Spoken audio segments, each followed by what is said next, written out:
presentasyon sa bahagi ng Kabanata 13, ang hiwaga na buhay at tapat na pag-ibig, at Kabanata 14, ang paglalakbay sa Reino de los Cristales.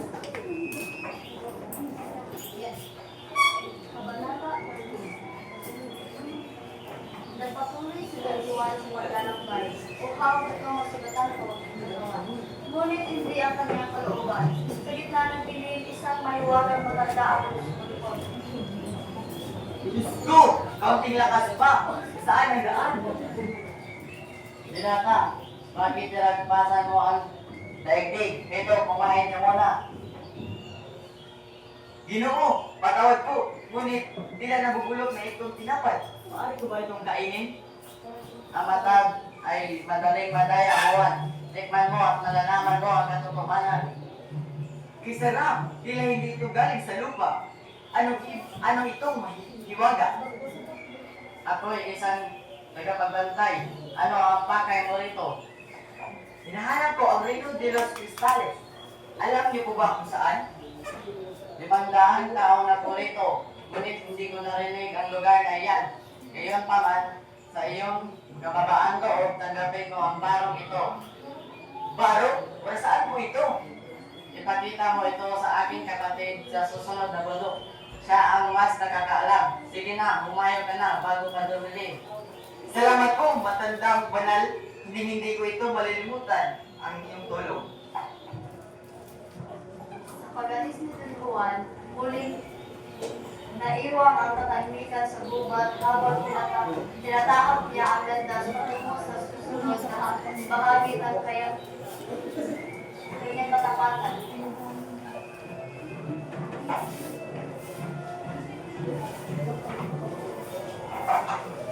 Ang panunuyo ni Don Pedro sa Barbanya. Samantala, sa Barbanya, hindi tumigil si Don Pedro sa pag-asang mabubuksan ang puso ng Leonora sa kabilang katapatan dito sa nawawalang si Juan. Leonora, kita po. Ilang buwan na ang lumipas. Buksan mo na ang iyong pinto. Umalis ka na, Pedro. Alam mong wala akong ibang mahal kundi si Juan. Si Juan, matay na siya. Nahulog siya sa balon. At walang sino mang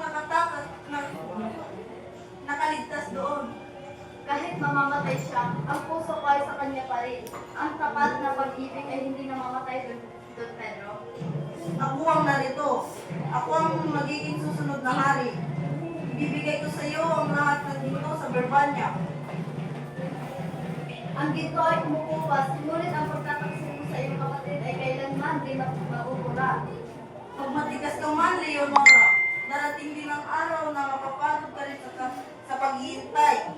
At sa araw na iyon, ako ang iyong lilingunin. Sa kabila ng pangako at yaman, nanatiling bilanggo ang sarili na lumabay si Leonora na naghihintay sa isang himala.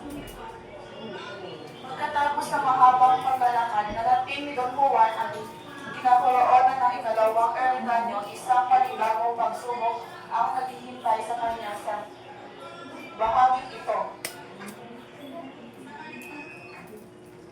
Ang barong ng aking kapatid, Don Juan, ano ang may pagdirikod ko sa iyo?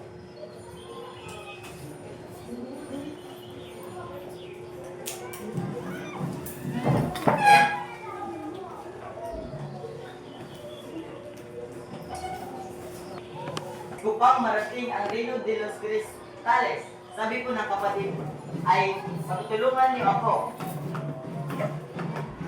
Pinatulong ng ermitanyo ang isang kampana upang tawagin ang lahat ng hayop, lalo na ang alina. Sandali lamang, mga hayop sa gubat. Lumapit kayo. Sino sa inyo ang nakaalam sa Cristales? Wala. Asaan ang agila? Bakit siya huli sa tawag? Nang saglit pa ay dumating ang agila na tila pagod na pagod bukod sa malayo. Tanawad po, mahal na ermitanyo, nung galing po ako sa napakalayong lugar, kaya ako nahuli.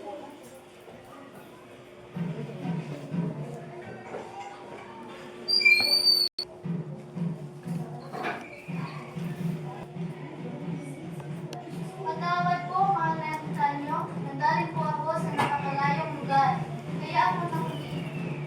Saan ka nang galing? Saan ka nang galing, Agila? Ano iyang dala mo? Galing ako sa Reyes Cristales. Ang peres na ito ay mula sa kanilang hardin. Napakasarap po nito. Maaari mo ba akong Maaari mo ba akong ihatod?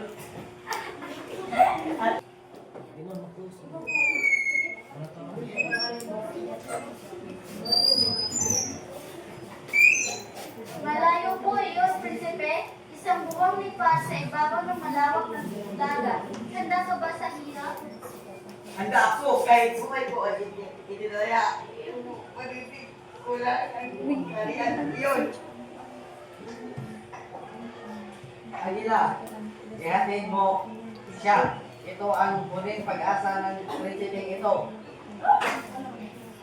Isinakay ng Agila si Don Juan sa tanging literan sa loob ng isang buwan. Pinabala nila ang gutom at pagod sa gitna ng himpapawid.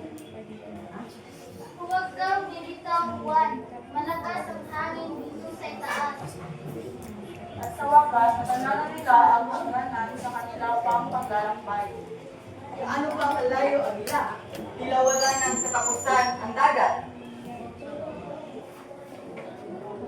Malapit na. Ako sa Ang palasyo, diyan ang Cristales. Doon tayo pababa sa bahay ng mga prinsesa. Sino ang makikita ko doon? Inilagwag ang Agila sa si Juan sa isang tago at ligtas na lugar. Magtago ka sa likod ng puno ng kahoy. Sa ikaapat na madaling araw, may tatlong kalapatan darating sa sila ang mga prinsesa na mag-aalok tao upang maligo. Sino sa kanila ang hahanapin ko? Ang bunsong si Maria Blanca, siya ang pinakamaganda at pinakamagpangyarihan. Siya ang iyong tadhana.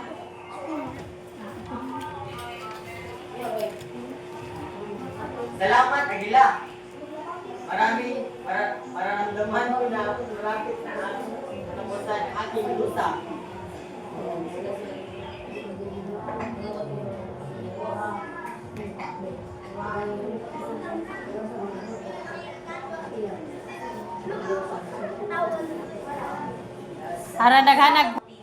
Sa kabubuan, ipinakita sa kabanatang ito ang kahalagahan ng katapatan at kabutihan. Sa kabila ng pagtataksil at pagsubok, nananaig rin ang kabutihan na nagpapala sa atin ang tunay na tagumpay ay nakakamit ng may malinis na puso at tamang hangarin. Okay, no?